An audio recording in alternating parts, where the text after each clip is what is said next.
Kaprodi, ya, Kepala Program Studi. Nah, ini karena judulnya Fakultas Ekonomi Bisnis, ya, atau FEB, maka prodi yang ada itu adalah ya. Nah, yang pertama Kaprodi S1 Manajemen yang sebelumnya dengan Bu Santi, ya, sekarang dengan Pak Roberto. Ya, terima kasih banyak Bu Santi ya atas kerja keras Ibu ketika menjadi Kaprodi S1 Manajemen dan mengalami kemarin itu reakreditasi cukup deg-degan ya mungkin, tapi bagus kita pernah punya pengalaman di sebagai kaprodi ya. Jadi nanti khusus untuk dosen tetap manajemen maupun dosen tidak tetap berhubungan dengan kurikulum dan perkuliahan menghubungi kaprodi ya. Dalam hal ini Pak Roberto. Lalu yang kedua Kaprodi S1 Akuntansi yang selama ini diampu oleh Ibu Prima, ya saat ini restrukturisasi ya, artinya Bu Prima sekarang menghandle penelitian dan Kaprodi S1 Akuntansi dihandle oleh Pak Ronald. Ya. Terima kasih Prima ya atas kerja keras Ibu selama menjadi Kaprodi kemarin. Mungkin kita kasih terus dia Bu Santi dan Ibu Prima. Ya, terima kasih. Ya.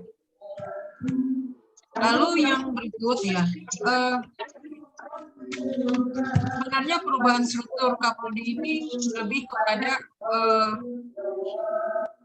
bukan masalah kinerja ya, kinerja Bu Santi, Bu Prima tidak masalah ya, baik dan bagus. Cuma memang harus ada restrukturisasi ya, seperti itu. Lalu yang berikutnya Kaprodi D3 Sekretari ya, yang kemarin diampu oleh Ibu Paula, sekarang oleh Ibu Kristi. Ya, selamat ya Kristi dan terima kasih Ibu Paula.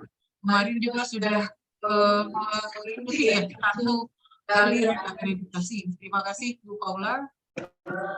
Lalu Kaprodi D3 Manajemen ya dan administrasi.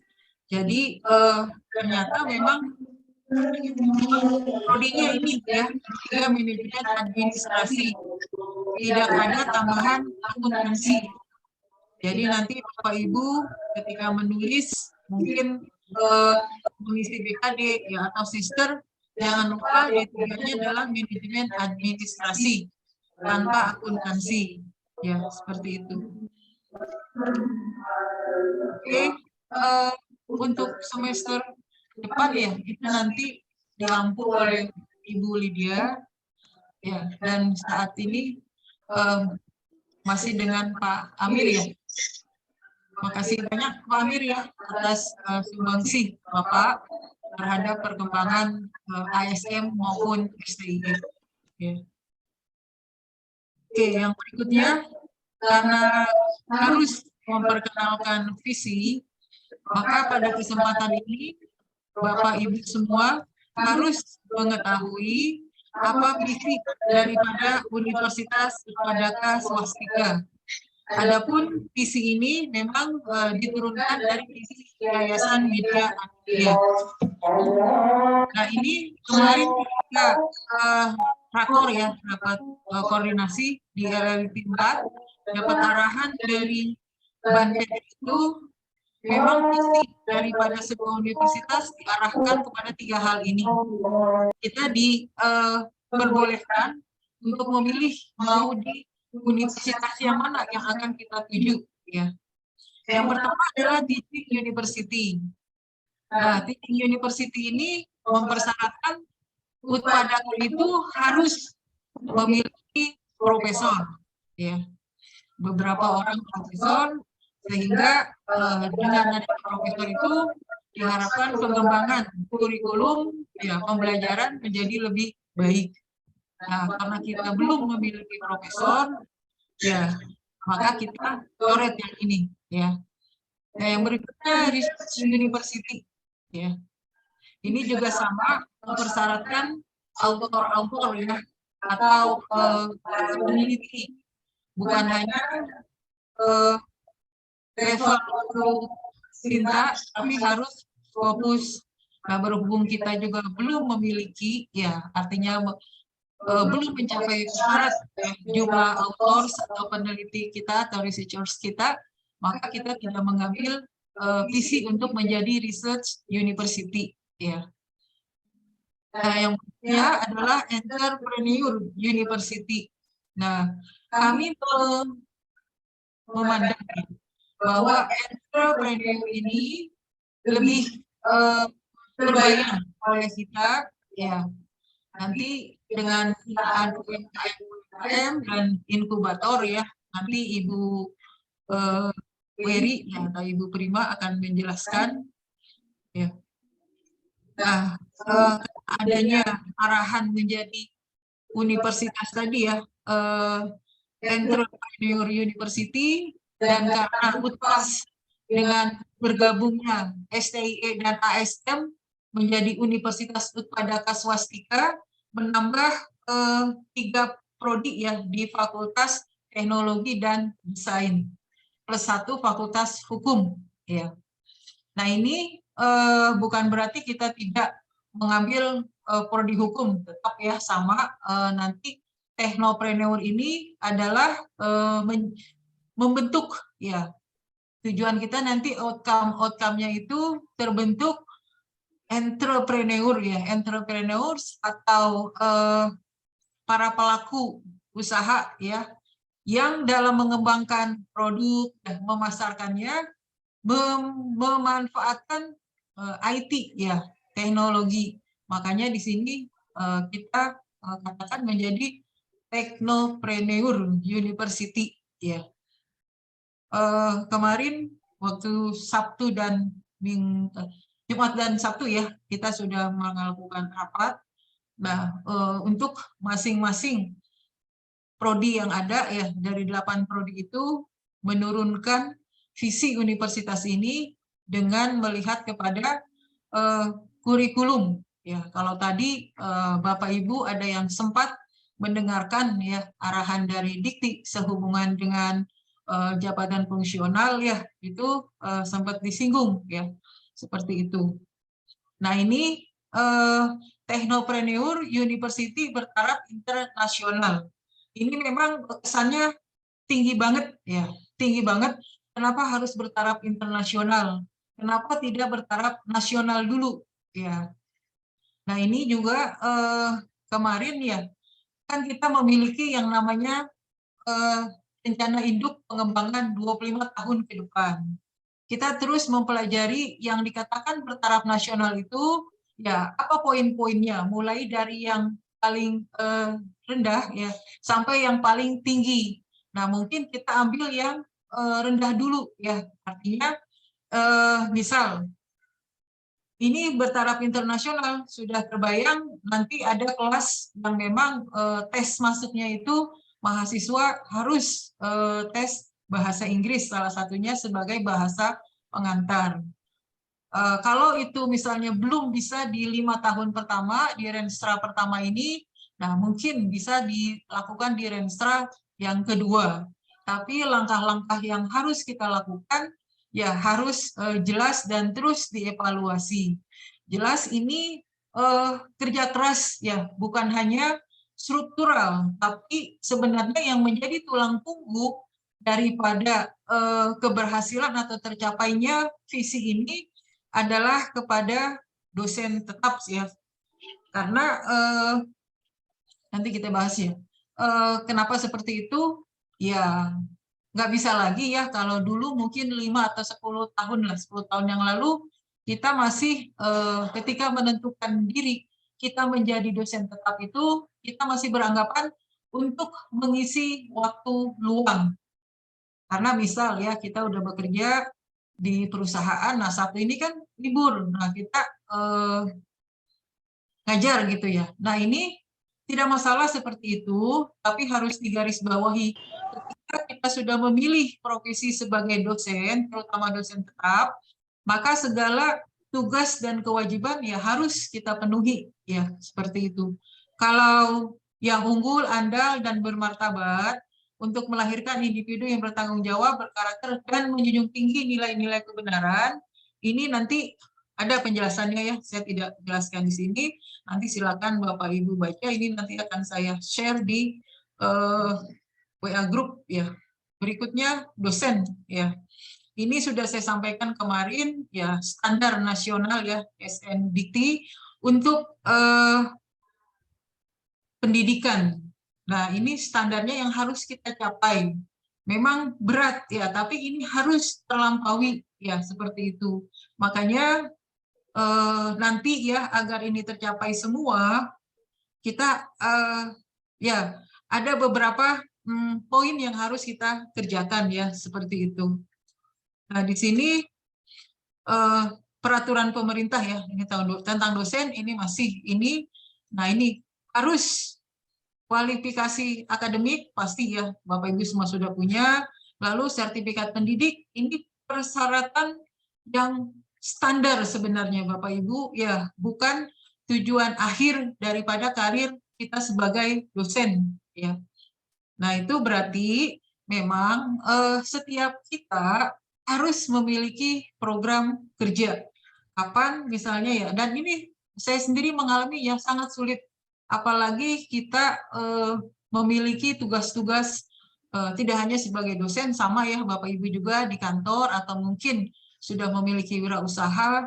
Nah, tapi ketika kita men-sign tanda tangan bahwa kita siap menjadi dosen tetap, nah sertifikat pendidik adalah syarat minimal yang harus itu kita capailah seperti itu.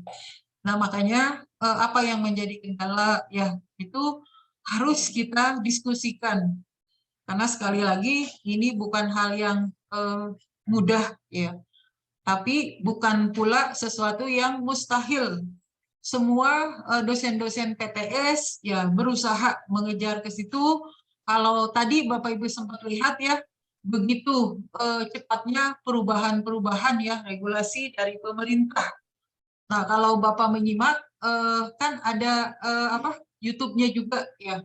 Kalau tadi Bapak Ibu tidak sempat, nah harus ya Bapak Ibu, apakah nanti besok ya atau kapanpun terserah, tapi tidak boleh tidak dilakukan, karena itu roadmap-nya kita sebagai dosen tetap ya. Kalau hari ini ya atau malam ini silakan nanti kita berdiskusi ya, bagaimana apa masukan dan saran dari Bapak Ibu semua ya.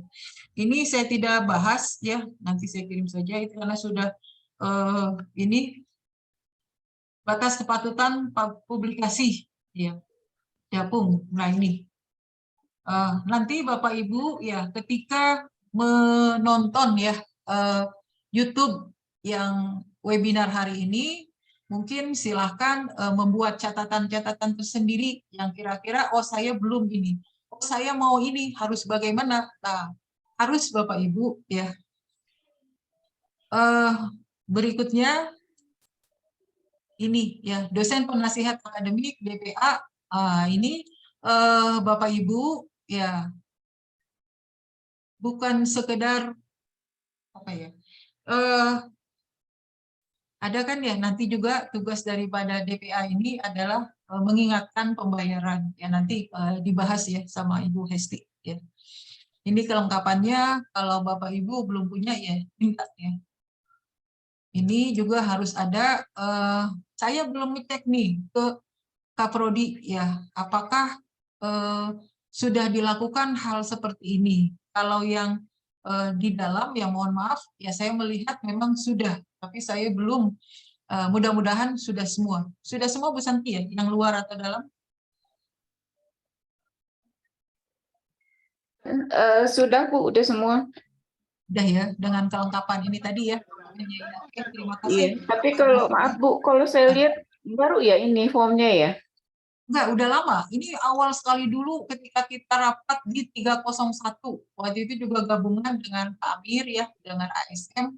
Itu pertama kalinya kita memperkenalkan DPA, dosen penasihat akademik. Waktu itu. Enggak, sama formnya. Formnya. Iya, sama. Oh iya, nanti dilihat. Oke. Ya, ini sudah kita perkenalkan ya dulu. Nah, berikutnya ini kebetulan ada beberapa Bapak Ibu dosen yang mulai ya membimbing untuk yang mahasiswa S1 ya. Walaupun memang ada standar-standar atau kriteria khusus ya. Itu by proses ya. Misal memang dipersyaratkan harus memiliki JAVUM ya untuk menjadi dosen pembimbing atau penguji. Nah, berarti kan ketika kita tidak memenuhi kriteria tersebut, kita tidak bisa menguji dan membimbing. Nah, cuma karena ini yang jadi permasalahan, bukan mayoritas, sebagian besar lah ya, dosen-dosen kita kondisinya masih seperti itu. Nah, saya harapkan nanti Bapak Ibu yang mulai membimbing di STIE, kemarin ini ya, pernah kan kita mengadakan pelatihan dari tim LPPM oleh Bu Hesti ya, Pak Ronald dan Bu Weri. Cuma karena respon atau feedback dari Bapak Ibu kurang memuaskan setelah dievaluasi, akhirnya itu kita stop dulu. Nah, besok ya Bapak Ibu ya ketika membimbing di prodi S1 ya, mohon maaf kalau saya kelupaan masih menyebut STIE, di prodi manajemen maupun akuntansi. Nah, ini yang pertama Bapak Ibu nanti minta ya kepada Ibu Nila mengenai buku pedoman penulisan skripsi. Nah, mungkin minggu depan belum ya, karena kalau sebagian besar sih hampir sama dengan yang sebelumnya. Tidak ada yang terlalu krusial ya, tapi tetap nanti ada beberapa perubahan. Terutama adalah semester ini kami memisahkan antara buku pedoman penulisan skripsi untuk prodi S1 manajemen dan S1 akuntansi. Nah, yang sering terjadi adalah Bapak Ibu dosen tetap kadang-kadang terlalu memberikan kebaikan yang tidak jelas. Tidak jelas itu gini, ada prosedur yang harus diikuti. Misal ya, ketika mahasiswa itu melakukan proses pembimbingan, maka diwajibkan mahasiswa itu memiliki dan membawa kartu bimbingan, dan on the spot ya, pada saat itu juga harus diisi. Jadi jangan ya udah nggak apa-apa, kartunya nanti saja. Apakah Bapak Ibu bisa memastikan bahwa yang bersangkutan memang sudah memiliki kartu bimbingan? Makanya kita kan punya WA group masing-masing ya dengan dosen, dengan mahasiswa bimbingan kita. Ya, disampaikan ketika melakukan proses pembimbingan harus membawa kartu bimbingan. Ya, supaya jelas nanti ya ada historinya bahwa memang betul yang bersangkutan itu melakukan proses pembimbingan. Nah, semester ini ya dimulai kemarin, harusnya hari Jumat ya karena hubungannya dengan kelas. Nah, kemarin tapi saya sudah rubah kemarin ke hari Kamis karena adanya kegiatan rapat bulanan ini. Nah, itu di dalam absensi ya, absensinya Google Form-nya itu di situ dituliskan nama dosen pembimbing, sehingga Bapak Ibu harus memastikan bahwa mahasiswa Ibu mengikuti proses penulisan skripsi. Ini kan untuk mempermudah Bapak Ibu juga ya. Jangan sampai sering ya ketika kita nyidang buku panduannya kemana ya, dia nulisnya apa. Nah, itu biasanya mereka hanya melihat kepada skripsi yang ada di perpustakaan.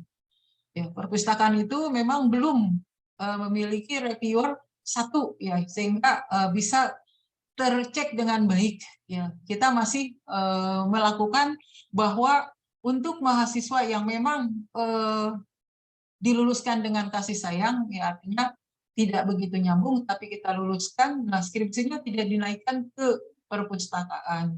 Karena masalahnya memang ketika mereka masuk, ya kita belum melakukan tes secara pertanyaan yang mengacu kepada apakah yang bersangkutan memang memiliki kemampuan atau kapasitas untuk menempuh program pendidikan S1 manajemen yang berakhir dengan membuat sebuah laporan penelitian. Ya. Nah, lalu berikutnya Bapak Ibu usahakan ya, walaupun misalnya membimbing cuma satu, nah ini harus nanti naik kepada penulisan. Nah, kan di sini bisa tanya ya, memang tadi ya sekali lagi, kalau kita tidak paksa, tentu akan begini terus kan gitu. Saya apresiat ya beberapa dosen tetap yang datang ke sini ya, bertemu dengan Pak Ronald ya, melakukan diskusi lah, diskusi ya. Nah, itu sangat sangat bagus sekali ya, seperti itu. Nah, berikutnya, nah ini fungsi pembimbingan ya. Yang pertama memang Bapak Ibu ya harus membantu mahasiswa ya, kecuali memang yang bersangkutan sudah tidak masalah ya, kita tinggal mengecek saja. Tapi tolong ya, karena kita di sini hanya satu pembimbing yang harus double check. Double check artinya gini, secara metodologi kita harus ngecek, secara penulisan kita juga harus ngecek, ya seperti itu. Memang lumayan berat ya. Memang ada di universitas lain yang ada dua pembimbing. Ada satu yang namanya pembimbing, ada yang disebut juga namanya pembaca. Jadi dia melihat. Nah, tapi kita, nah itu, nah ini juga karena beban berat yang Bapak Ibu lakukan, kami pun di manajemen berusaha ya memberikan penghargaan, artinya untuk honor membimbing ya, semester ini memang ada kenaikan, yang tahun lalu 450, tahun ini menjadi 500 ya, itu hanya untuk membimbing, di luar Bapak Ibu untuk menguji ya. Kalau menguji memang belum ada kenaikan, karena kenaikan kemarin itu dari 1.900.000 menjadi 2 juta, jadi hanya naik 100.000, dan itu hanya bisa saya propose untuk membimbing, karena membimbing itu bisa 1 semester, bisa 4 bulan, bisa 5 bulan, dan tergantung keaktifan Bapak Ibu. Kalau mahasiswa dibiarkan ya tidak di kalau tidak di apa ya, tidak di telepon-telepon, atau misal nih ada Bu Lia nih saya bertelepon-telepon tapi anak ini gimana ya? Ya silakan nanti lapor ke Kaprodi atau nanti ke BAA ya, nanti kita cari solusinya seperti apa ya. Kalau yang tadi ya yang membimbing memang 2, setahu saya seperti misalnya Unsada, nah itu dia ada 2 pembimbing sebagai pembimbing untuk metodologi dan pembaca. Tapi memang untuk honornya ya tidak sebesar di kita ya. Saya tidak harus sebutkan jumlahnya ya, seperti itu. Nah, ini Bapak Ibu juga punya apa ya, tugas lah melaporkan jalannya kegiatan bimbingan. Contohnya ya itu bisa kita lihat dari kartu bimbingan. Tidak bisa Bapak Ibu mengatakan oh saya sudah 5 kali. Nah, tetapi di kartu bimbingan hanya ada 1. Nah, persyaratan ya, tapi ini juga mohon ya Bapak Ibu, jangan kita apa ya, mohon maaf ya, mengajarkan sesuatu yang tidak baik. Contohnya gini, oke, kita semua tahu sebagai dosen pembimbing bahwa minimal pembimbingan itu misalnya 10 kali. Lalu kita biasanya ya di ujung-ujung tuh, ya udah tulis aja. Nah, itu juga ya, ini juga kita biarlah mahasiswa kita tertib ya, terbiasa mengikuti prosedur yang ada.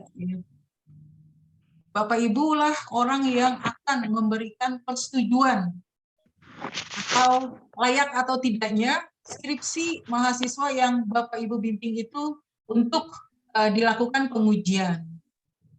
Nah, ini saya sudah berkali-kali sampaikan ke mahasiswa, jangan pernah menodong ya, menodong dosen pembimbing untuk tanda tangan. Nodong itu misalnya ketika Bapak Ibu sedang menguji, dia langsung tuh, Bu atau Pak tolong tanda tangan ya, soalnya saya udah harus sidang, saya sidangnya minggu depan dan hari Sabtu ini sudah terakhir.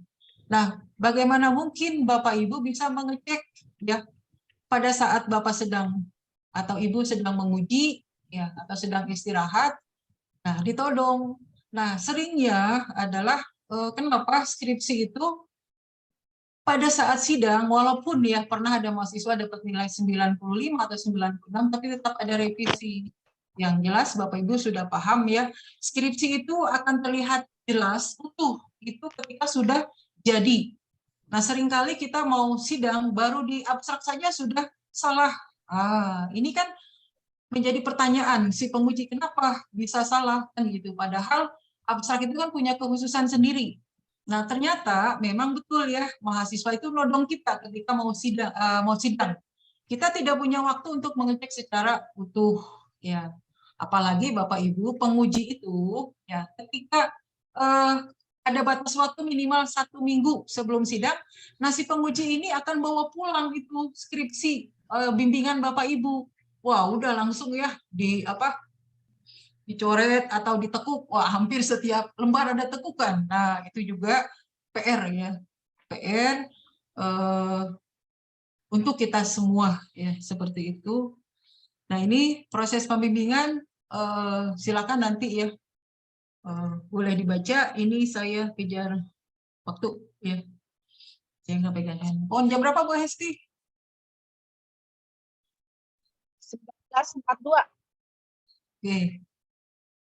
Silakan, ini maaf ini masih ketua STI. Ini semua ada di buku panduan. Nah, ingat ya Bapak Ibu, mahasiswa itu melakukan penelitian. Nah, itu harus berbekal surat pengantar. Jangan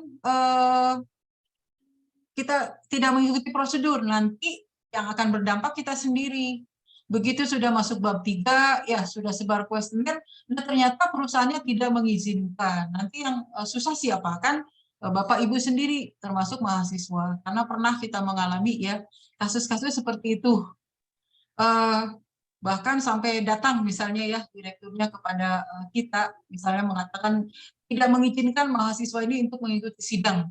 Nah, kita berdiskusi, kenapa bisa seperti itu? Karena prosesnya, misal minta stempel itu tidak melalui jalur yang benar, misalnya lewat OB dan lain sebagainya. Dan itu bukan menjadi urusan kita ya. Urusan kami di sini di institusi adalah ya kita melakukan prosedur, kita kan nggak tahu ya stempelnya itu bagaimana, kan itu kesalahan di sana. Ya akhirnya bisa sidang ya. Seperti itu. Jadi memang ini juga ya silakan nanti Bapak Ibu baca. Nah, ini jangan lupa ya. Nah, ini ternyata efektif nih Bapak Ibu ya. Waktu baru kita praktekkan tahun kemarin ya. Tahun-tahun sebelumnya itu saat sidang penguji langsung kita bayarkan ya. Nah, ternyata penguji tidak memfollow up mahasiswa yang diujinya, sehingga dan tidak diselesaikan skripsinya, menumpuklah itu transip nilai. Nah, akhirnya kita mendapatkan ide bahwa harus di follow up oleh dosen penguji, kan yang memberikan koreksi dosen penguji ya. Kecuali ada yang perlu didiskusikan dengan dosen pembimbing ya, silakan ya, kita sama-sama dosen di sini, tidak ada yang lebih pintar, tidak ada yang lebih hebat, ya kita sama-sama di sini. Nah, kalau yang lebih tahu mungkin ada ya, tapi ya tahu karena dia tahu karena kita belum tahu ya. Setelah kita tahu kan sama ya, seperti itu. Nah, ini silakan ya, ini terlalu kecil, tapi ini saya sudah jelaskan kemarin ya dengan mahasiswa. Nah, silakan Bapak Ibu nanti pelajari sehingga tidak melakukan kesalahan.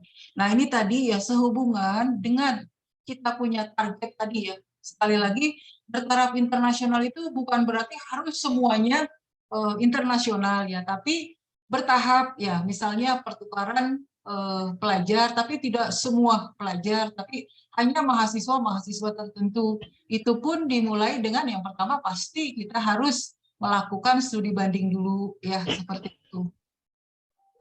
Pak Doktor aja nih sudah melakukan itu ya, Pak Sunardi. Nah, itu kami pernah melakukan studi banding dan mendapat masukan-masukan. Ya, jadi jangan dibayangkan internasional itu harus mendunia. Ya, kita tahap pertama misalnya Lensa 1, kedua mungkin hanya Asia Tenggara yang dekat ya. Nah, tadi kenapa kami memasang internasional? Karena arahan dari BANPT itu sebagus apapun ya visi Bapak, lalu Bapak Ibu aplikasikan dengan baik di kurikulum, di penelitian, dan juga pengabdian, tapi kalau skalanya nasional, itu otomatis langsung poinnya 3. Itu hanya dari pernyataan visi, tapi kalau kita ada kata bertaraf internasional, Ya, itu sudah pasti 4. Nah, berikutnya langkah-langkahnya kan itu punya poin-poin tersendiri ya. Jadi banyak hal yang harus kita pelajari ya. Karena kita juga tidak mau ya, kita sudah 30 tahun misalnya akreditasi kita masih baik ya seperti itu. Ternyata memang harus terus kita ngulik, kita cari ya. Nah, ini sehubungan tadi ya, ini Bapak Ibu tidak bisa tidak ya. Ini harus kita lakukan. Ya, jadi sekali lagi karena gini, kalau Bapak Ibu menyatakan sebagai dosen tetap ya, tapi hanya fokus pada pengajaran, dan tidak bisa ya. Ini akan sangat berdampak kepada institusi. Ya, jadi ini nanti Bu Hesti akan jelaskan ya mengenai RPS tepat misalnya dalam waktu berapa minggu nanti, nah itu poinnya 5. Nanti kita akan umumkan ya ini ketika kita nanti rapat bulanan ya. Ini juga sama, silakan nanti saya akan share ini ya. Nah, oke. Terima kasih Bapak Ibu ya. Sebenarnya tadi ada satu hal tapi saya terlupa, mudah-mudahan nanti ketika tanya jawab saya teringat ya. Terima kasih sekali lagi. Kurang lebihnya saya mohon maaf. Saya tutup. Wassalamualaikum warahmatullahi wabarakatuh. Waalaikumsalam warahmatullahi wabarakatuh. Baik, terima kasih Bu Rektor untuk arahannya terkait dengan rapat dosen Fakultas Ekonomi dan Bisnis UPAS pada malam hari ini. Baik, sebelum kita masuk ke pengarahan selanjutnya, mohon berkenan Bapak Ibu yang belum mengisi presensi untuk segera mengisi presensi dosen. Terkonfirmasi sudah 21 dosen yang sudah mengisi presensinya. Presensi saya kirimkan melalui chatroom di dalam forum Zoom pada malam hari ini. Baik, selanjutnya mohon berkenan untuk memberikan arahan terkait dengan perkuliahan, tugas dan kewajiban mahasiswa dan mahasiswa beserta dosen juga dalam Tridharma Perguruan Tinggi kepada yang terhormat Ibu Hesti Umiati SDMM. Waktu dan kesempatan kami persilakan. Ibu Hesti Umiati silakan. Ya, terima kasih Pak Budi. Assalamualaikum warahmatullahi wabarakatuh. Selamat malam. Yang saya hormati Ibu Rektor Universitas Utadaka Swastika dan Pak Warek dan Bapak Ibu yang saya hormati, saya akan coba share screen dulu.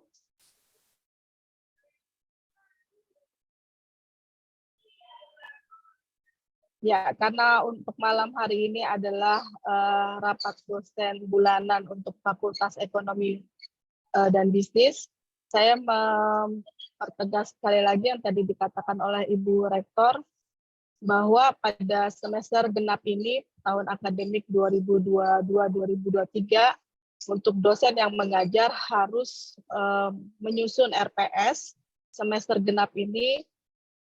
Kami tunggu di paling lambat itu tanggal 25 Maret 2023, berarti kurang lebih sekitar 2 minggu waktunya.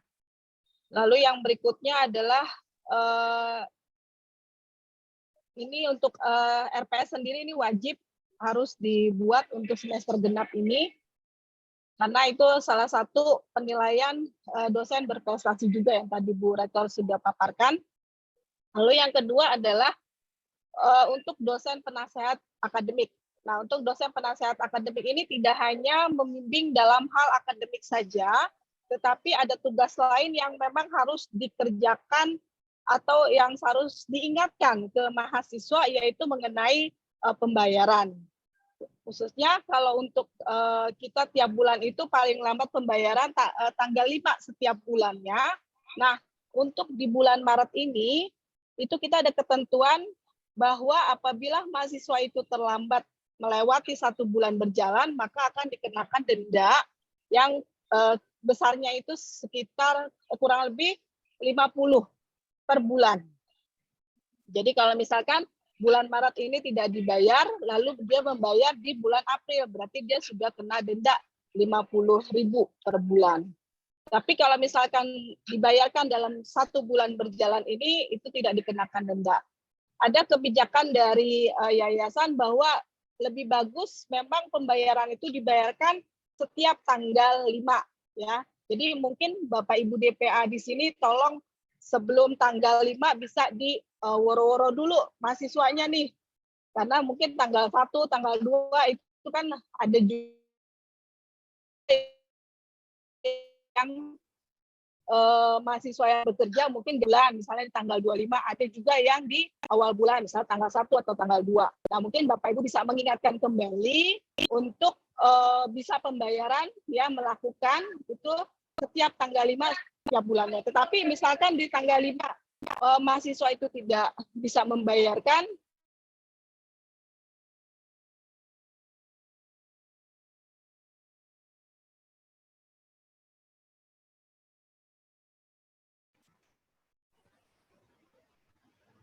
Ibu Esti, halo. Suaranya terputus.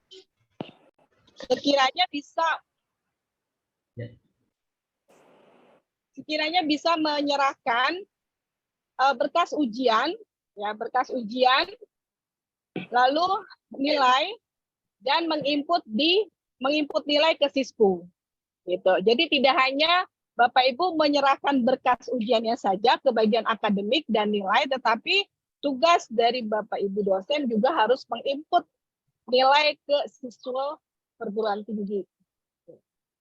Nah, yang berikutnya adalah khusus untuk yang diploma 3, prodi sekretari dan manajemen, mulai tanggal 13 Maret hari Senin 2023 bagi Bapak Ibu yang mengajar di diploma 3. Jadi kami akan memberlakukan lagi atau penegasan lagi, karena memang untuk sekarang ini walaupun kita masih kuliahnya hybrid ya, tetapi untuk penggunaan seragam itu kita mulai didisiplinkan lagi gitu. Jadi ada 3 angkatan ini, yaitu di tahun NIM 2022 untuk penggunaan seragam itu hari Senin dan Kamis menggunakan setelan warna hijau. Jadi kembali lagi, mungkin kalau yang Bapak Ibu dosen alumni dari D3 itu sudah tahu ya seragam setelan hijaunya. Lalu Selasa dan Jumat yaitu menggunakan baju kantor dan blazer abu. Itu untuk khusus anak 2022-2020-21. Sedangkan untuk hari Rabu semua angkatan di diploma 3 menggunakan baju kantor. Nah, untuk sepatu bagi yang wanita menggunakan pantofel minimal haknya 3 cm. Sedangkan yang pria menggunakan pantofel berwarna hitam dan berkaos kaki. Jadi saya harapkan kalau misalkan kita tegaskan ke mahasiswa untuk bisa menggunakan seragam seperti ini dan menggunakan sepatu yang kita tentukan, mohon Bapak Ibu yang mengajar di diploma 3 bisa memberikan contoh juga, ya seperti itu. Nah, berikutnya informasi yang terakhir yang saya jelaskan ini adalah mengenai perubahan waktu kuliah selama bulan suci Ramadan. Karena insya Allah itu tanggal 23 Maret sudah mulai puasa pertama. Jadi jadwal tetap sesuai dengan yang sudah dibagikan di pihak akademik. Jadi waktu kuliah apabila kelasnya offline, itu masuk jam pertama mulai jam 16.30 sampai jam 18.00. Dan jam keduanya dimulai lagi jam 9.00 sampai jam 20.30.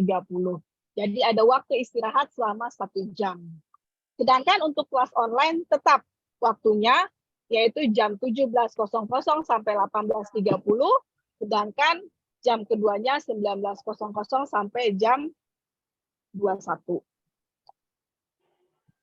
Nah, itu informasi dari saya untuk penggunaan seragam, waktu kuliah, dan penambahan tugas dari dosen penasehat akademik, serta pembuatan RPS yang kami tunggu sampai tanggal 25 Maret 2023.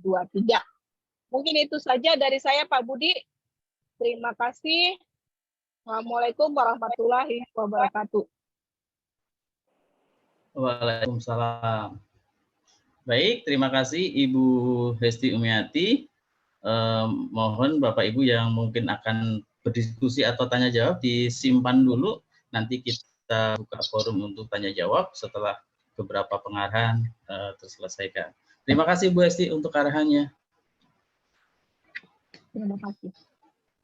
Ya, baik. Selanjutnya adalah pengarahan terkait dengan teknis penyusunan skripsi kepada yang hormat Bapak Ronald T. Hupuring SEMAK. Waktu dan tempat kami persilakan. Pak Ronald, silakan. Terima kasih Pak Budi. Yang saya hormati Bu Rektor dan Pak Warek, serta Bapak Ibu dosen semuanya. Pertama-tama saya mengucapkan terima kasih karena diberikan kesempatan kepada saya untuk mengemban tugas sebagai Kaprodi. Dan saya mohon bimbingan dari Bapak Ibu yang lebih berpengalaman. Mungkin dengan adanya bimbingan, adanya tuntunan dari Bapak Ibu, mungkin semuanya akan berjalan dengan baik. Jadi semuanya itu atas dasar kita sama-sama ya. Nah, kalau melihat dari apa yang di-share oleh Bu Lia tadi, bahkan di grup WA terkait sosialisasi pengaturan penilaian angka kredit dosen dan kewajiban khusus BKD sesuai dengan Permen PAN RB nomor 1 tahun 2023.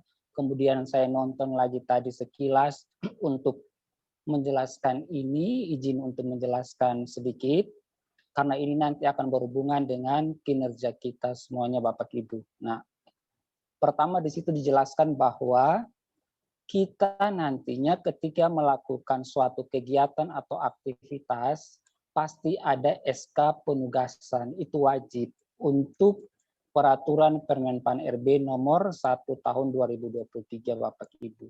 Jadi ketika Bapak Ibu melakukan kegiatan di luar kampus yang tanpa sepengetahuan kampus, boleh dilaporkan untuk dibuatkan SK penugasan. Karena itu sangat penting Bapak Ibu. Nah, itu yang pertama. Yang kedua juga ketika kita mengisi BKD, itu boleh mengisi lebih dari 16 SKS karena itu nanti akan masuk ke kriteria sangat baik sehingga memperoleh kredit poin sebesar 150%. Itu menurut informasi tadi. Bisa diikuti di YouTube. Artinya apa Bapak Ibu? Tridharma perguruan tinggi beserta penunjang itu mutlak kita lakukan. Mutlak kita lakukan. Dan itu nantinya akan kita laporkan di BKD. Jadi ke depannya itu ketika kita mau mengajukan JAD itu sudah terintegrasi dengan sister dengan BKD. Nah, itu menurut peraturan Menteri Permen PAN RB nomor 1 tahun 2023. Nah, jadi itu yang harus kita lakukan Bapak Ibu. Nah, terkait dengan itu, dari sisi skripsi, kebetulan waktu semester lalu saya dipercayakan untuk mengajar mata kuliah praskripsi. Kemudian kurang lebih ada 21 mahasiswa dan sekarang mereka rata-rata sudah mengambil skripsi. Nah, di situ skripsi-skripsi mereka yang saya bisa kasih mungkin judul-judul terbaru. Tujuannya untuk apa Bapak Ibu? Tujuannya untuk nanti Bapak Ibu bisa publikasi. Jadi nanti Bapak Ibu bisa review lagi, reviewnya apa? Bisa tambah variabel atau memindahkan variabel yang tadinya independen jadi mediasi, itu berpulang kepada otonomi Bapak Ibu. Yang pasti tujuannya itu adalah kalau bisa tidak hanya berhenti di perpustakaan Bapak Ibu, tapi berhenti di publikasi. Karena itu juga nanti akan dilaporkan di BKD Bapak Ibu. Nah, itu yang pertama. Yang kedua terkait buku pedoman. Nah, buku pedoman untuk penulisan skripsi kebetulan di semester ini kita akan pisahkan untuk manajemen dan akuntansi. Dan itu dalam proses kemungkinan untuk minggu depan sudah selesai dan di sana ada aturan-aturan yang harus dan wajib kita lakukan. Nah, tuh.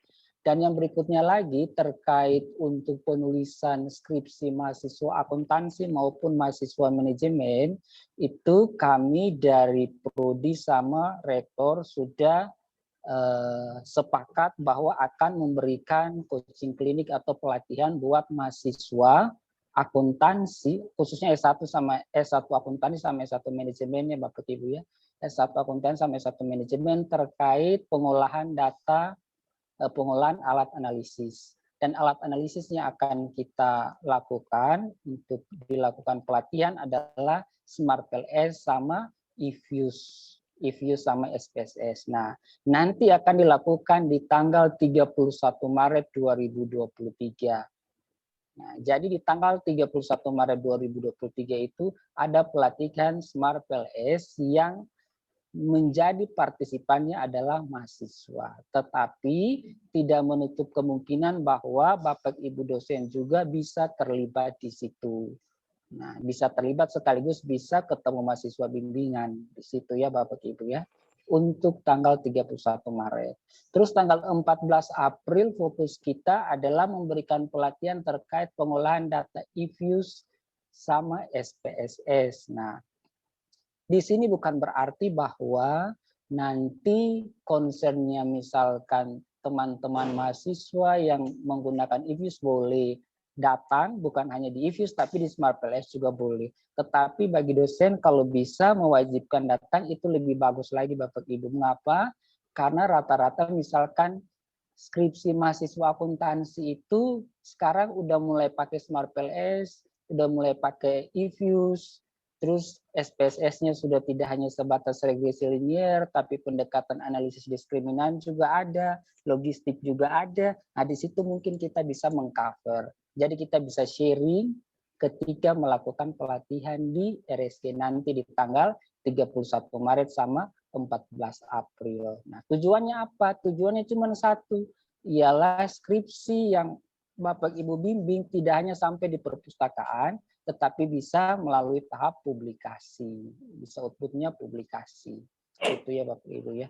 Kemudian melanjutkan dari Bu Esti terkait RPS, saya mohon untuk Bapak Ibu yang belum untuk memberikan RPS, mungkin seperti yang tadi Bu Esti katakan di tanggal 25 Maret 2023 sudah bisa kami terima.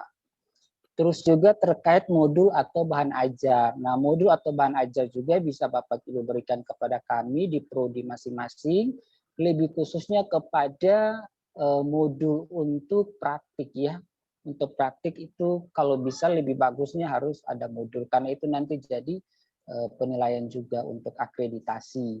Nah, selanjutnya program yang lagi dijalankan dan mungkin juga saya akan konfirmasi dengan bagian penelitian bahwa kami kurang lebih 3 paper ini sudah siap untuk nanti mau ikut konferensi internasional di Universitas Mataram yang selenggarakan. Jadi mungkin bisa kolaborasi dan bisa kita laporkan kepada Bu Ketua bagian penelitian Bu Prima untuk bisa mengkolek data ini. Kemudian juga bisa untuk melakukan publikasi Bapak Ibu, karena ini adalah tuntutan yang nantinya akan dilaporkan di BKD dan nantinya akan dinilai oleh asesor dan nantinya berlanjut untuk JAD, jabatan akademik, karena nanti tidak bisa kita lakukan penelitian lagi tanpa sepengetahuan institusi. Jadi harus ada SK penugasan. Makanya kemarin Bu Rektor sudah punya idenya bagus bahwa kita buatkan SK surat perjanjian lah, SK perjanjian. Nah, itu sangat bagus ya, itu merupakan sinyal positif karena nanti setelah SK itu diisi penelitiannya maka bisa diajukan di BKD dan nantinya akan bermuaranya pada apa pengajuan jabatan akademik. Nah, itu.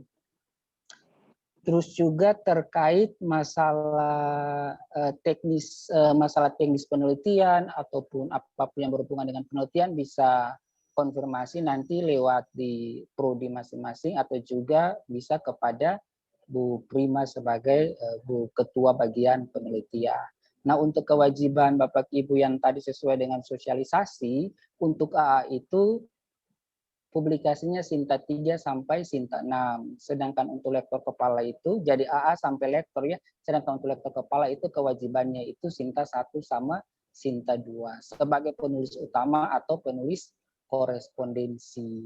Nah, itu yang tadi disampaikan di dalam sosialisasi pengaturan penilaian angka kredit dosen. Jadi memang sekarang sudah terstruktur Bapak Ibu ya, jadi tidak terpisah lagi dulu. Sekarang udah mulai kita harus isi sister, ya udah nanti sister itu jadi penilaian untuk kita mengajukan jabatan akademik. Nah, jadi itu semua tidak terlepas dari yang tadi Tridharma ya Bapak Ibu. Jadi mari kita sama-sama untuk kalau mau fokus untuk menaikkan jabatan fungsional kita dari asisten ahli ke lektor, terus ke lektor kepala, itu sister itu sangat penting. Jadi mungkin saya juga harus memperhatikan itu ya Bapak Ibu ya. Nah, itu.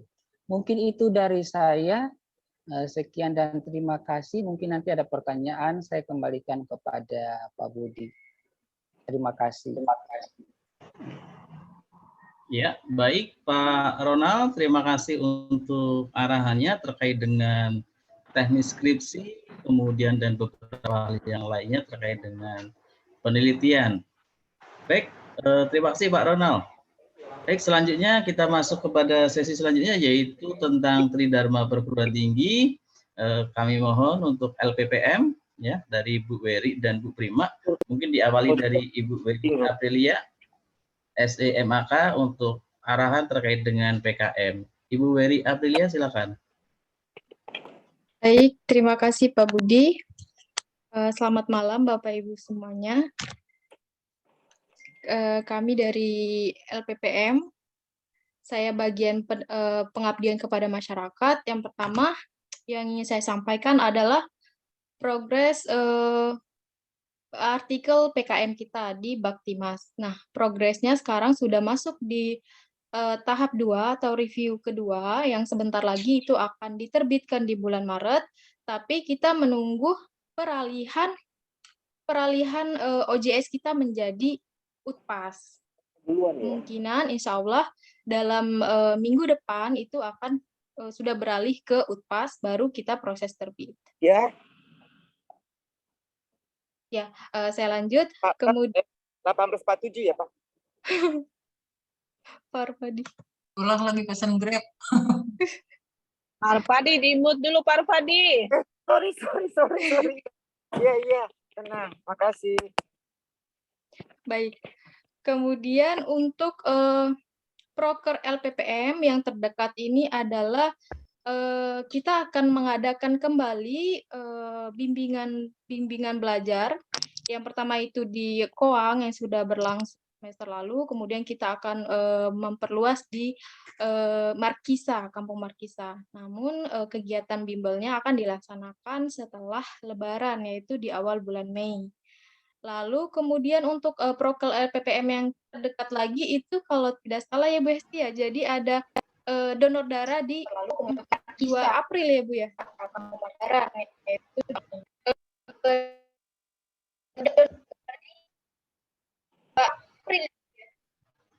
Ya, nanti di bulan April itu akan ada donor darah kembali. Kita akan continue donor darah.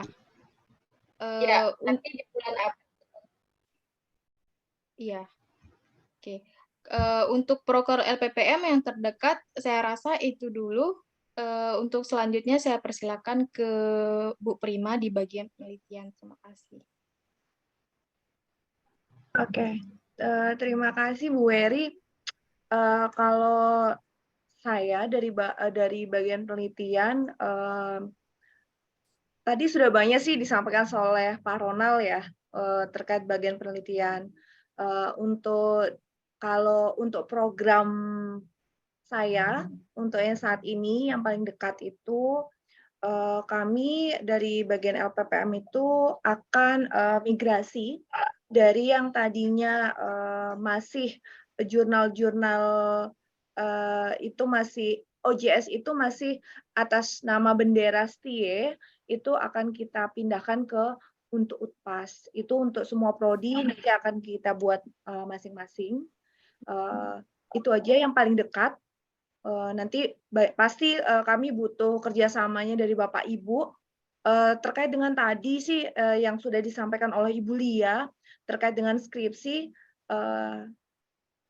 Saya rasa ini sebenarnya momen juga sih buat Bapak Ibu yang membimbing skripsi.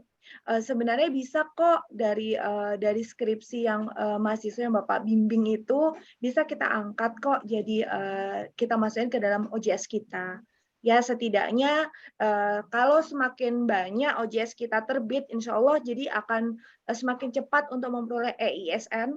Kemudian kalau memang sudah memperoleh itu, baru kita kita bisa usaha untuk memperoleh akreditasi terkait jurusan. Dari saya itu aja. Terima kasih Bapak Ibu. Semoga sehat selalu. Wassalamualaikum warahmatullahi wabarakatuh. Baik, terima kasih Ibu Wery, Ibu Prima yang sudah menyampaikan terkait dengan LPPM, bidang PKM dan penelitian. Baik Bapak Ibu, sekarang kita masuk di sesi selanjutnya yaitu diskusi dan tanya jawab. Kami buka untuk diskusi dan tanya jawab. Kami persilakan Bapak Ibu yang akan menyampaikan diskusi ataupun untuk bertanya jawab. Silakan Bapak Ibu.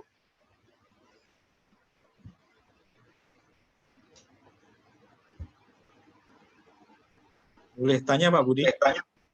Oh boleh Pak, boleh sekali Pak, silakan Pak. Oh ya, ini kan hari Minggu besok kan anak-anak udah mulai bimbingan skripsi kan Pak ya? Ya, kuliah ya. Terus sedangkan buku panduan jadinya baru minggu depan Pak ya? Untuk buku panduannya kan belum ada gitu loh. Saya mau nanyakan tadi Bulia kan katanya ada yang perubahan yang berbeda sedikit ya. Untuk kalau yang panduan kemarin kan untuk peneliti terdahulu kan minimal harus 5 sama kan Bu ya. Terus sekarang apakah tetap minimal 5 atau mungkin ada perubahan atau bagaimana Bu? Karena kadang kalau karena kan judul-judul kadang mereka judulnya misalnya judulnya mereka yang nggak biasa gitu kan untuk mencari 5 yang sama-sama itu kan agak susah Bu. Apakah masih sama kebijakannya atau bagaimana? Itu dulu. Terus yang kedua nih ada mahasiswa satu yang mereka mau tinggal di Amerika dan kerja di Amerika, itu agak bingung juga nanti bimbingan dan sidangnya. Jadi gimana ya kemarin sidangnya apakah mungkin kalau online karena mereka dia udah tinggal di USA gitu Pak, saya juga belum bisa kasih jawaban itu. Itu aja sih Pak. Baik, ya. Baik, terima kasih Pak Dasa. Kita tampung dulu Pak ya sambil Baik, ini. Oke, ya. Saya tampung dulu terkait dengan buku pedoman skripsi dan teknis bimbingan ataupun sidang terkait dengan mahasiswa kita yang tinggal di luar negeri itu ya. Baik, silakan Bapak Ibu yang lain kami buka untuk izin bertanya Pak Budi. Oh, silakan Ibu Wery Aprilia. Ya. Ya, masih terkait skripsi, kebetulan saya baru dalam membimbing skripsi semester ini. Yang perlu saya tanyakan itu yang pertama, sistem pengajuan judulnya itu bagaimana? Apakah mengirim proposal terlebih dahulu atau ngisi form izin penulisan skripsi terlebih dahulu? Itu aja. Oke. Terima kasih Bu Wery, masih sama terkait dengan skripsi ya. Saya tampung dulu biar ini karena topiknya skripsi ini. Bapak Ibu yang lain silakan.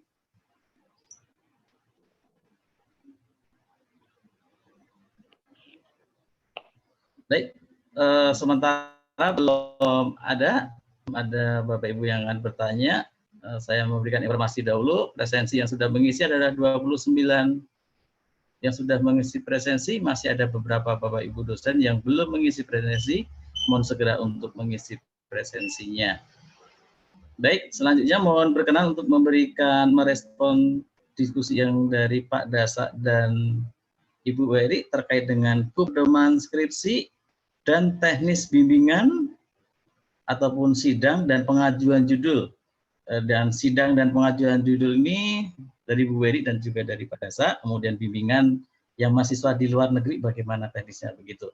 Mohon berkenan mungkin Ibu Lia dan Pak Ronald mungkin. Ibu Lia mungkin Bu Rektor. Ya, terima kasih Pak Budi. Wah, bagus nih Pak Dasa punya mahasiswa bimbingan di Amerika, bisa jalan-jalan Pak. Si Aurel Bu, yang anak LC, Pak. Ya, LC dan Monggot Bu. Oh iya bagus. Aurel siapa Bu? LC dan Monggot Bu. Ya, di Australia atau di Amerika ya, pokoknya di antara negara itu bagus Pak. Nanti mungkin bisa kita jadikan sebagai untuk cari tahu lah universitas di sana segala macam, kan dia kerja ya, mungkin nanti ada yang magang.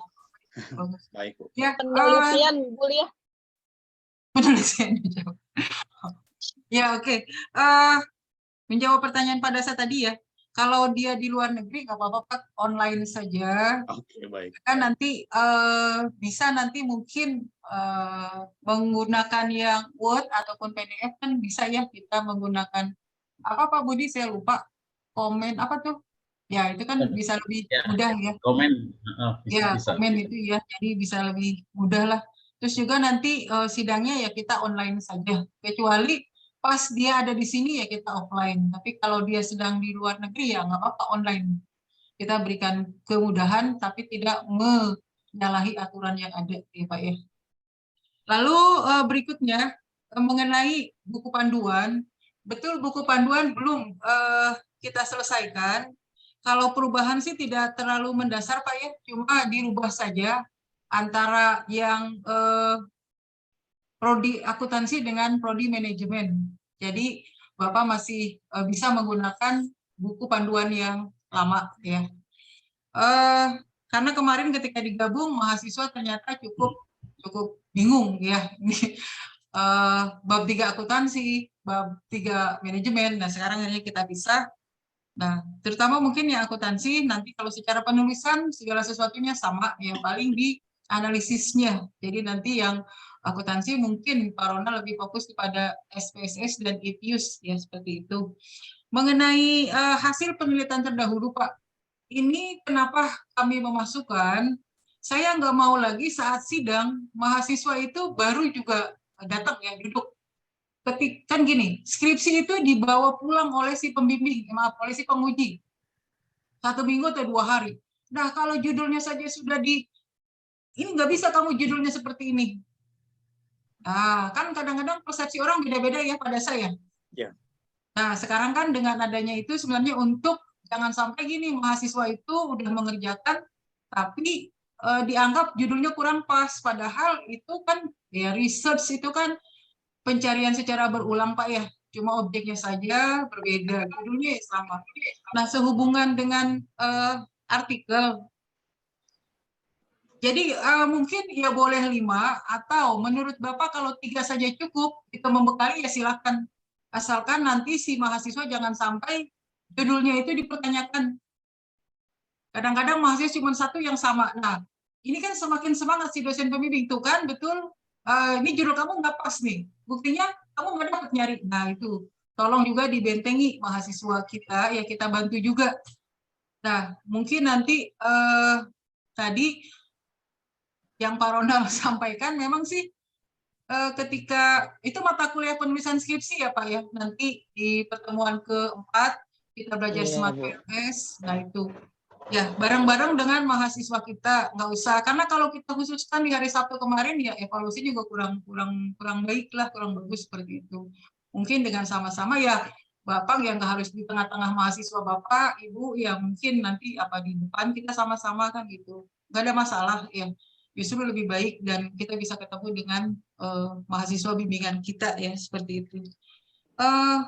Berikutnya Bu Eri ya, proposal.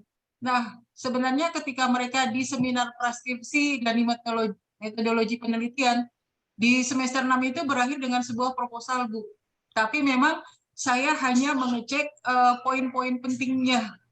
Tapi yang tidak secara apa ya, keseluruhan itu ya saya serahkan lagi kepada ya mahasiswa. Yang penting mereka paham mengidentifikasi masalah, rumusan, ya tujuan, lalu membuat hipotesis ya seperti itu kan sampai bab 3. Tapi kalau Bapak Ibu ya misalnya meminta mereka oke, kamu mengajukan judul. Nah, kalau trik saya membimbing itu pertemuan pertama ketika mereka mengajukan judul itu harus membawa buku sumber ya, atau misalnya artikel. Untuk apa? Supaya jangan gini, kita studi itu judul. Tapi berikutnya udah berbulan-bulan, 2 bulan, cari buku, nggak ketemu-ketemu yang ada indikator dari variabel tersebut. Wah, itu wasting time. Jadi saya sejak mereka mengajukan judul, ya terserah mereka mau mengajukan judul apa, yang penting senjatanya sudah dipersiapkan. Nah, satu lagi masukan dari saya, karena tujuan kita nggak bisa lagi, tadi seperti yang dikatakan Pak Ronald, skripsi kita itu hanya menjadi hiasan di perpustakaan. Apalagi tadi, tolong nanti ya Bapak Ibu sekali lagi, lihat dan tonton ya, ada YouTube-nya. Nah, itulah. Jadi gini, kalau misalnya nih Pak Dasa, target Pak Dasa, ini harus nih mahasiswa saya, bukan harus lah.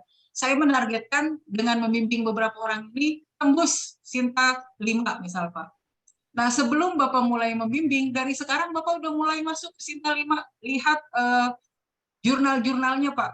Bagaimana judul-judul mereka, gitu. Sebagai pembanding, Jadi ketika nanti kita mau masuk, ya tinggal kita menyesuaikan template dengan tadi ya, apakah menambah yang saya belajar dari Pak Ronald, tadinya saya bingung, apa ya, kan udah judulnya nih seperti ini, terus katanya kalau kita merubah variabel, kita bisa menjadi penulis pertama, ya kan seperti itu. Saya bingung, kalau saya rubah variabel berarti harus melakukan sebar kuesioner. Nah, ternyata dapat triknya dari Pak Ronald, bukan ke variabel, tapi ditambahkan kepada deskriptif si responden yang di bab 4. Apakah jenis kelamin, apakah pendidikan, usia. Jadi yang tadinya judulnya cuma pengaruh misalnya ya kepemimpinan transformasional dan komunikasi antar pribadi terhadap kinerja karyawan, bisa kita tambahkan variabel dengan apa? Misalnya usia, jadi pengaruh usia. Atau tadi kalau menambahkan variabel intervening atau apa, nah itu bisa ya. Jadi jangan sampai gini, kita udah selesai bimbing, udah selesai nguji, baru kita, wah saya mau masuk ini nih, anak ini bagus, saya mau arahkan ke Sinta 5, itu sulit.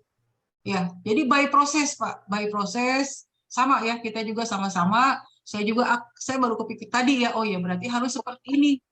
Jadi tidak wasting time gitu loh Pak, tinggal nanti mereka sidang, bahkan sebelum sidang kita udah bisa ke template mereka, ya. Ya pada saya, semangat. Baik Bu, Kalau makasih Bu. bisa Pak, ya. Iya, baik. Ya, Bu Eri udah ya, proposal silakan saja. Kalau Bapak Ibu mempersyaratkan proposal, silakan ya. Justru memang harus ya supaya Bapak Ibu lebih bisa membaca nih sebenarnya dia paham nggak ya dengan judul ini, dengan skripsi ya seperti itu. Ya, silakan. Ya, makasih Pak Budi. Ya, maaf, ini ada yang kelewat ya. Tadi saya belum memperkenalkan Bu Lydia ya. Tadi pas saya close ya, Bu Lydia ini yang akan menjadi Kaprodi yang manajemen administrasi di D3 ya. Mana Bu Lydia? Ya. Ya, oke Bu Lydia. Siap menjalankan tugas. Ya, makasih Pak. Baik, terima kasih Ibu Rektor untuk diskusinya, untuk jawaban dari pertanyaan Pak Das dan Bu Weri. Mungkin sebelum masuk di penanya selanjutnya, Pak Ronald ada tambahan, Pak Ronald? Iya Pak Budi, sedikit aja sih, sedikit aja ya. Ya, Nggak banyak-banyak. Karena udah jam 8. Iya. Ini Pak Budi terkait pertanyaan Pak Dasa sama Bu Wiri, saya cuma singkat aja bahwa memang ketika kita melakukan penelitian, alangkah lebih bagusnya, apalagi basic ya mahasiswa S1 ya punya dasar literatur sebelumnya. Saya setuju itu. Nah, ketika kita menempatkan sebuah variabel, oh ini variabel X ada dasarnya, oh ini variabel Y ada dasarnya, makanya mahasiswa S1 ya sudah replikasi murni. Nah, replikasi murni ya udah variabelnya sama, terus objek atau respondennya yang berbeda, ya sama aja gitu Pak Budi, ya itu yang pertama. Atau kalau mau lebih bagus lagi ketika mau publikasi, oh ternyata ada penelitian sebelumnya yang X berpengaruh ke Y. Oke, kita dapat satu penelitian. Ternyata juga ada variabel yang X ke Z. Kita dapat satu penelitian lagi. Oh ternyata Z ke Y. Oh berarti Z ini mediasi. Ya udah berarti kita X ke Y lewat Z. Jadilah satu penelitian kita modifikasi, kita gabungkan penelitian. Nah jadi satu judul. Itulah judul penelitian kita atau judul skripsi. Nah, kemudian untuk pertanyaan Bu Wiri, saya setuju Bu. Ibu biasanya kan kita ngisi form pengajuan judul dulu kan, yang seperti yang pengalaman saya isi dulu, tapi lebih paham Bu Prima. Karena Bu Prima Kaprodi sebelumnya, Bu Prima lebih tahu terkait itu. Biasanya kita mahasiswanya ngisi dulu form pengajuan. Nah, apalagi kalau seandainya mahasiswa yang bersangkutan sudah punya proposal, itu bagi saya itu lebih bagus lagi, tergantung connect-nya dengan dosen pembimbing. Kalau ketemu fenomenanya jelas, kontribusinya jelas, bagusnya eksekusi. Karena tujuannya apa? Tujuannya publikasi. Karena riset cuma apa? Menjawab fenomena. Kalau fenomenanya udah jelas, kontribusinya kira-kira larinya udah ketahuan, udah mendingan dieksekusi. Karena memang riset itu nantinya akan melihat fenomena, terus impact-nya adalah kontribusi penelitian. Jadi poinnya di situ, sehingga kita ngajarin seminar preskripsi, saya sama Bu Lia itu kita tekankan pada apa? Masalahnya apa? fenomenanya apa dulu, terus metodenya gimana. Terserah nanti kalian bisa berkolaborasi nanti ketiga dosen pembimbing, tidak masalah, yang penting harus ketemu masalah penelitian atau fenomena atau gap riset, terus pendekatan di metode penelitiannya itu seperti apa. Pengukurannya itu jelas nggak, proksinya jelas nggak, kuesionernya ada nggak, jangan sampai ngajuin judul nggak ada kuesionernya untuk data primer, jangan sampai ngajuin judul nggak ada dasar literatur sebelumnya, itu jadi mahasiswa S3 Pak Budi. Nah, itu ya mungkin dari saya ya Pak Budi ya, Bu Wiri, Pak Dasa sedikit. Baik, Ya, terima kasih. Pak Ronald, Bu Lia, Ya, Pak Dasa. Pak Budi. Ya. Terima kasih Bu Lia, Pak Ronald untuk pencerahannya dengan teknis skripsi, kemudian bagaimana tadi Pak Ronald sampaikan juga tentang perlunya gap riset, perlunya untuk pendekatan metode penelitian dan studi literatur sebelumnya gitu Pak Ronald ya, untuk mensupport atau mendukung riset-riset mahasiswa kita. Terima kasih Pak Bu Lia, Pak Ronald. Selanjutnya silakan Bapak Ibu yang akan mengajukan diskusi atau pertanyaan. Selamat malam Pak Budi. Selamat malam Pak Budi. Silakan Bu. Iya Pak Budi, sorry saya off kamera ya. Saya mau ada pertanyaan Pak. Lebih tepatnya sih ada 2 poin yang saya tanyakan. Yang pertama hubungannya dengan skripsi. Ini kendala yang saya alami beberapa kali siswa bimbingan saya kesulitan mencari tempat lokasi pencarian data untuk pembuatan skripsi ya Pak ya. Kendalanya adalah yang pertama pada saat si siswa itu tidak bekerja dan dia harus mencari-cari lokasi untuk pencarian data penelitian ya Pak ya. Biasanya mereka ada pengajuan beberapa judul, tetapi kalau hubungannya dengan masalah keuangan dan lain-lain seperti misalnya kompensasi, itu terkadang ada kesulitan Pak gitu. Jadi saya biasanya menyarankan siswa saya, bisa nggak kalian itu coba tanyakan dulu kalau judul yang akan diajukan sebelum dia mengajukan judul itu ke bagian administrasi kampus gitu ya Pak Budi ya. Apakah judul ini disetujui oleh pihak perusahaan gitu ya. Terkadang kan mereka mencari informasi perusahaan itu mungkin dari rekannya atau dari saudaranya gitu ya Pak Budi. Jadi kesulitan seperti itu yang terkadang dialami oleh siswa. Dan yang poin kedua pertanyaannya hubungannya mungkin yang disampaikan oleh Bu Hesti ya, masalah pemakaian seragam khususnya untuk mahasiswa D3 ya Pak ya. Yang sering saya lihat sih mungkin mereka terkadang tidak memakai seragam ya Pak, mungkin atasannya doang, bawahnya celana, mungkin seperti itu. Mungkin perlu diluruskan kembali harusnya seperti apa mereka itu mengikuti aturan dari pihak kampusnya, pihak kampus misalnya seperti itu Pak. Dan juga satu lagi Pak, maksud dari Bu Hesti itu dosen harus memberikan contoh kepada siswanya itu yang saya tanyakan kan tadi minimal menggunakan sepatu 3 cm ya Pak ya, kalau nggak salah ya. Apakah dosennya juga harus menggunakan sepatu yang berhak tinggi atau bagaimana? Itu Pak, terima kasih. Baik, terima kasih Ibu Rizky Putra Setiawan. Saya tidak tahu ini Ibu Rizky. Mohon maaf Pak, belum saya ganti itu IPA. Pak, makasih. Bu siapa ini? Bu Ipah ya?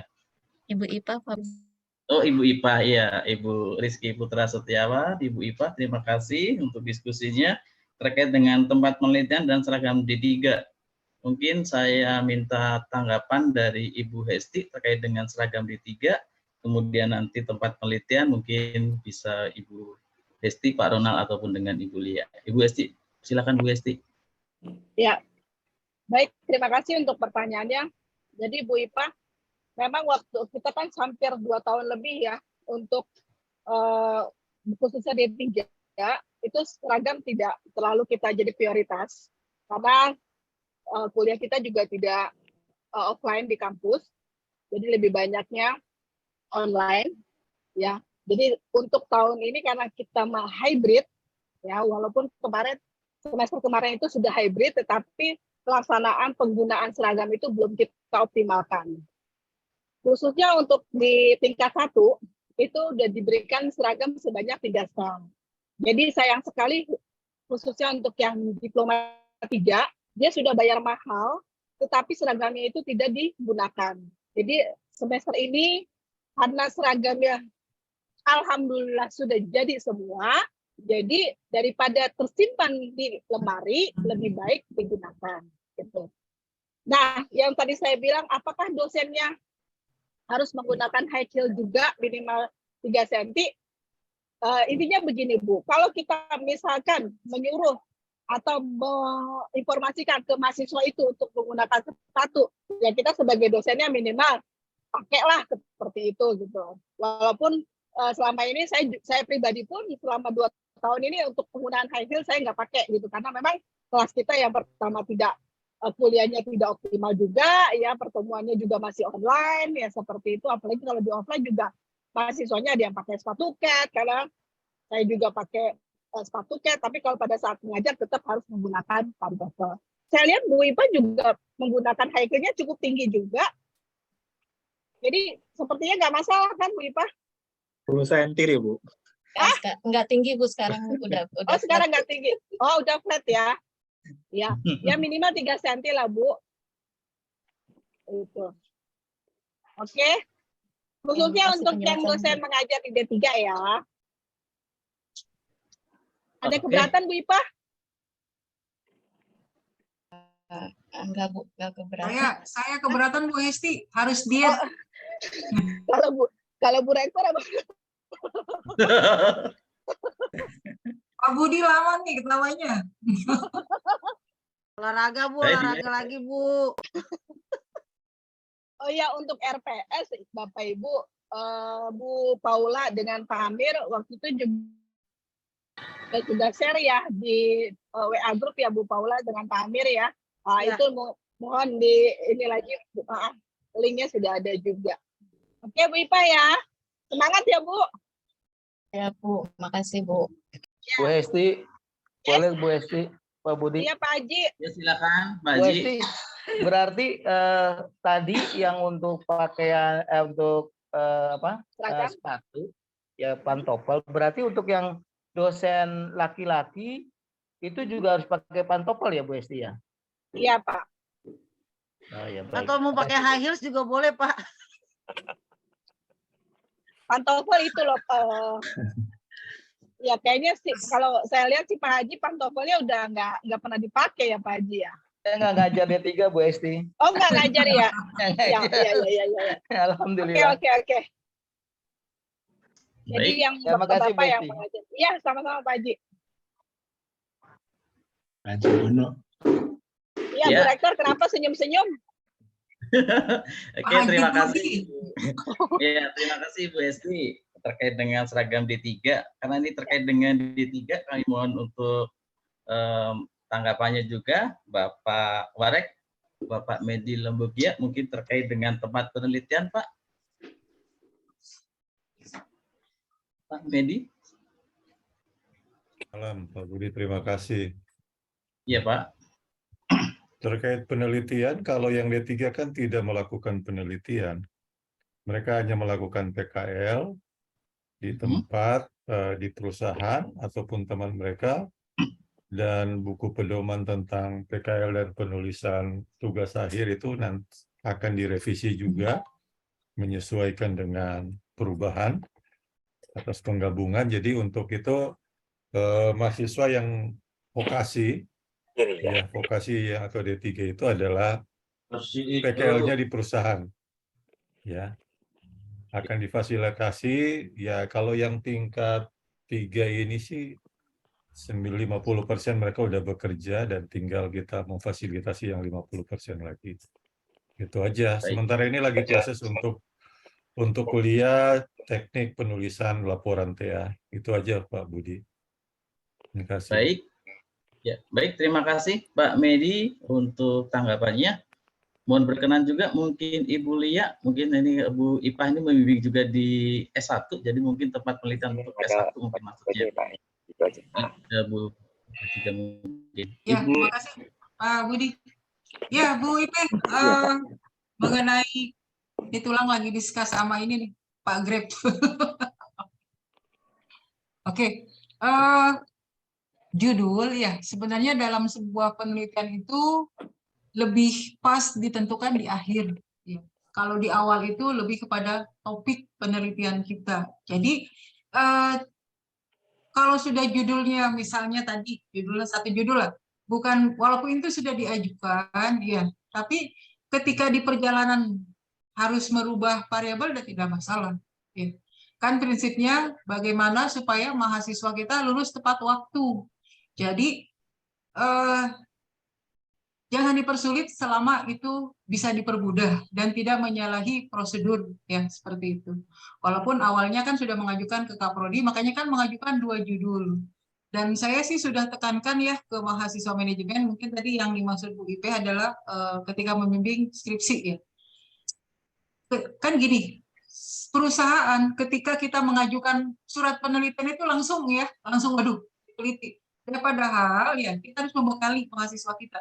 Kita tidak meminta data apapun dari perusahaan. Kita cuma izin menuliskan nama PT-nya di judul kita, di cover gitu.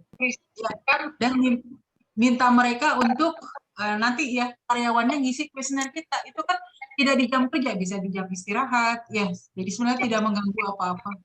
Jadi mahasiswa juga harus dibekali ya, bukan ya samalah kita ya, misalnya ketika orang mau meneliti, waduh apa nih tadi korek-korek segala macam ya seperti itu. Jadi kita tidak menarik data apapun ya, terutama yang manajemen ke perusahaan. Seperti kompensasi tadi, kita tidak bertanya mengenai besarnya gaji, komponen gajinya apa, karena kita mengacu kepada indikator dari variabel ya, tidak ada sesuatu hal yang kita minta tuh nggak ada ya Bu Ipe. Kita minta mana Bu Ipe? Iya Bu, terima kasih Bu jawabannya. Jadi kadang begini Bu, apa yang saya dengar dan apa yang saya dengar dari mahasiswa bimbingan saya, jadi ketakutan perusahaan pada saat siswa meneliti, apalagi hubungannya dengan masalah keuangan gitu loh Bu. Jadi terkadang kesulitannya adalah judul yang sudah diajukan yang menurut saya sudah bagus gitu, akhirnya dirubah lagi dengan ya istilahnya yang simple gitu Bu, kayak motivasi, kinerja, balik lagi ke situ lagi gitu loh Bu ya. Itu sih Bu Ya, kesulitan yang saya hadapi. Kompensasi itu tidak harus minta data gaji dia berapa, kita hanya sesuai dengan indikator. Itu kan tidak ada kita narik data apa-apa. Judul apapun kalau prodi manajemen kita tidak minta data ya, cuma minta izin tadi, tulis nama perusahaannya di judulnya, plus nanti minta karyawan mereka untuk mengisi kuesioner kita, itu aja. Mungkin Pak Ronald mau nambahkan, silakan. Pak Ya, Ronald, terima kasih Bu ya. Iya Pak Budi, terima kasih Bu Lia. Bu Ipa izin ya Bu Ipa ya, izin memberikan sedikit arahan ya. Kalau dari sisi isu sensitif, biasanya itu walaupun di UTAS belum mengadakan, biasanya larinya kepada pendekatan eksperimen, Bu Ipa. Tapi di sini belum ya. Jadi pendekatan eksperimen itu di sini belum mengcover itu, tapi mungkin ke depan kalau memang diberikan kesempatan, ada momen yang pas, justru pendekatan eksperimen itu perlu untuk kita terapkan. Banyak riset-riset internasional, bahkan profesor pun rata-rata yang profesor dengan penelitian eksperimen. Nah, itu yang terjadi. Itu. Misalkan tadi Bu Ipa katakan bahwa Bu Ipa mau mengajukan, mahasiswa bimbingan Bu Ipa mengajukan penelitian yang tanda kutip isunya adalah isu sensitif, kompensasi. Nah, biasanya ketika kita melakukan penelitian dengan menggunakan pendekatan data primer, apalagi dalam konteks objek penelitiannya adalah suatu organisasi formal, biasanya kita survei awal duluan Bu Ipa. Kita survei awal dan itu wajib mahasiswa bimbingan itu konsultasi sama dosen pembimbing. Biasanya untuk mengarahkan kira-kira apa aja sih yang akan menjadi introduction ketika mahasiswa turun ke lapangan, itu yang terjadi. Nah, Jadi bisa dijelasin bahwa memang kompensasi ini bukan data sekunder atau laporan keuangan terkait organisasi, tetapi hanya persepsi setiap karyawan terkait kompensasi. Jadi memang tidak sensitif banget, biasanya begitu. Jadi hanya karyawan diberikan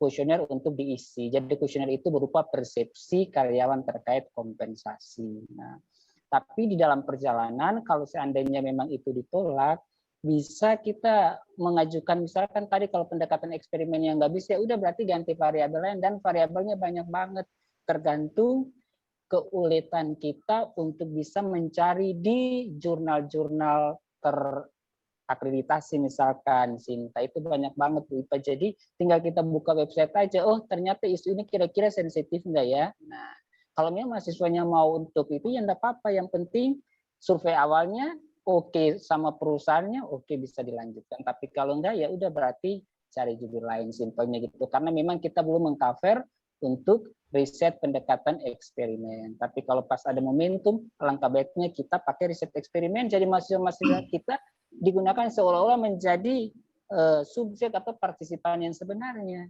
gitu. Kan beberapa kali saya di BPK pakai penelitian eksperimen dan itu sering lolos karena memang itu penelitiannya kasus korupsi. Tidak mungkin saya bagi kuesioner kepada kepala desa yang melakukan korupsi, tapi dieksperimenkan kepada mahasiswa diberikan skenario atau kasus seolah-olah mereka adalah kepala desa. Nanti di dalamnya ada cek manipulasi, akhirnya akan terjawab di situ. Jadi pendekatan eksperimen untuk menjawab isu sensitif itu sering digunakan. Nah, mungkin begitu ya Bu Ipa ya. Bu Lia, terima kasih Pak Budi. Baik, terima kasih Pak Ronald. Mohon izin terkonfirmasi jam 20.42, hampir 1,5 jam. Kita mungkin satu diskusi lagi sebelum kita closing. Silakan Bapak Ibu. Atau mungkin saya minta ini terkait dengan mungkin pengajuan judul yang mau pakai formulir atau apa itu ya, formulir ya. Mohon izin mungkin Ibu Lydia Kartika, Emeritus BAA, pensiunan BAA. Silakan Emeritus BAA Ibu Lydia Kartika terkait dengan pengajuan judul yang form itu loh Bu Lydia, mungkin pengalaman Bu Lydia. Silakan Bu Lydia. Ya, baik Pak Budi, kalau saya langsung jawab aja ya Pak ya. Jadi kalau untuk mengenai pengajuan judul itu memang semua dimulai dari mahasiswa melakukan pembayaran terlebih dahulu, gitu ya. Itu yang langkah pertama yang dilakukan mahasiswa. Jadi nanti kalau misalnya mahasiswa sudah menemui pembimbing masing-masing, bisa diarahkan terlebih dahulu apakah mahasiswa tersebut sudah melakukan pembayaran atau belum. Karena ketika mahasiswa belum melakukan pembayaran, mahasiswa tidak akan mendapatkan form pengajuan judul skripsi tersebut. Jadi setelah mahasiswa melakukan pembayaran, mahasiswa akan mendapatkan form pengajuan judul yang diberikan oleh bagian keuangan. Nah, setelah mendapatkan bagian dari keuangan, mahasiswa tersebut bisa langsung berdiskusi dengan pembimbing masing-masing untuk berkonsultasi mengenai judul yang akan diajukan untuk skripsi tersebut. Tuh.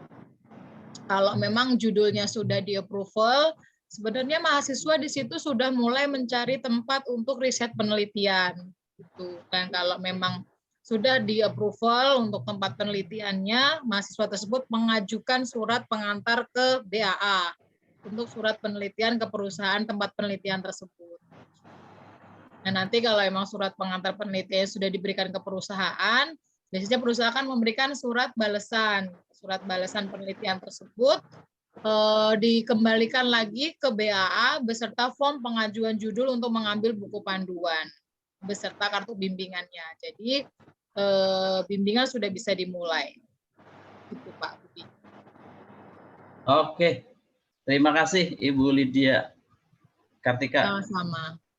Dewi Kartika, agak lupa ingat. Terima kasih Ibu Lydia. Sama-sama Pak. Baik. Satu lagi mungkin untuk diskusi sebelum kita closing ya, Bapak. Silakan Bapak Ibu.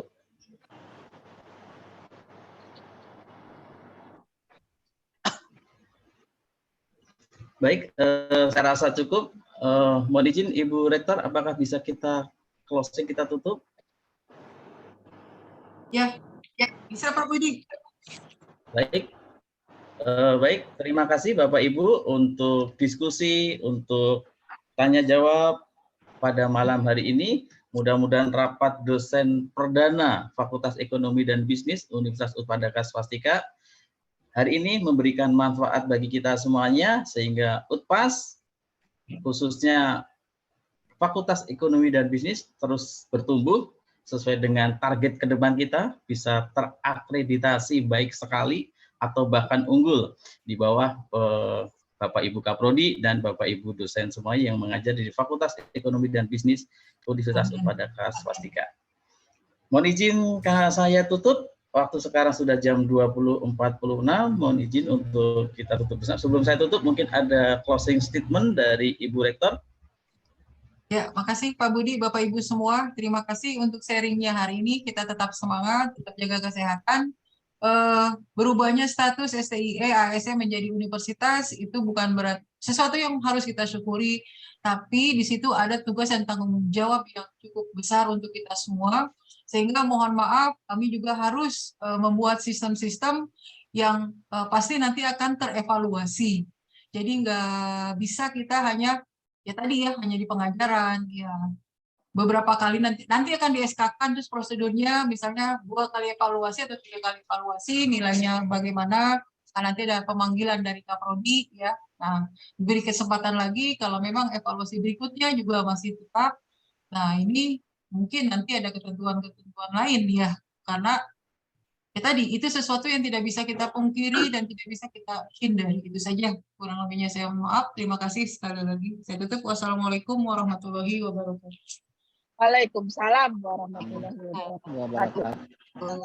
Semangat benar Bu Hesti mau Bu. Selamat malam Bapak Ibu semua. Budi, terima kasih. Budi. Sebelum kita closing, kita ada sesi bersama secara virtual. Mohon Bapak Ibu untuk mengaktifkan kameranya. Oh, saya mau salam sama kucingnya Pak Dasat tadi. Boleh. Ya. Snow. Kucingnya ikutan tuh. Dari gabung dulu. Siapa namanya Pak Dasar, nama kucingnya? Budi. Namanya Jeno. Halo Bu Beri, Bu Beri bisa bantu Saya saya? mau salam sama Pak Sunardi dulu deh dari jauh. Ya, Bu Beri, siap-siap ya. minta tolong screenshot ya. Ya, boleh. Oke. Ya. Oke, kita mulai diaktifkan kameranya Bapak Ibu, kita foto bersama secara virtual. Untuk slide 1, mohon senyumnya dengan ceria. Mungkin sayur bayam atau apa, saya kurang tahu ya. Slide 1 Bu Beri ya. 1, 2, 3. Oke, saya lanjutkan untuk slide 2. Slide 2-nya 3, 2, 1. Oke, kemudian ada slide 3. Orang cuma 2 kok Mas Budi. Oh, saat ini ya, di saya ada 3.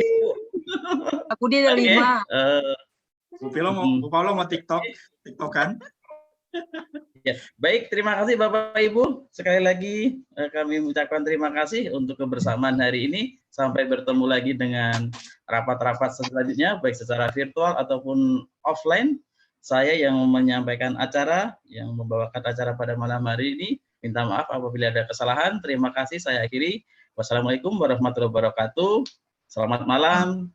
Semoga kita sehat selalu semua. Salam semua, salam sehat semuanya. Sampai ketemu besok. Semangat terus. Libur, besok libur. Hah? Siapa tuh yang bilang libur? Sampai ketemu lagi. Terima kasih Pak Bono, Bu Linda, Pak Sugi, Bu Susan, semuanya. Pak Amir, Bu Nani. Kuliah besok mau olahraga. Kaki saya sakit, Wak. Oh, Bu Esti kali Bu Esti. Ya, saya hari Minggu besok. Iya, izin semuanya yuk. Izin ya. Wah. Ya.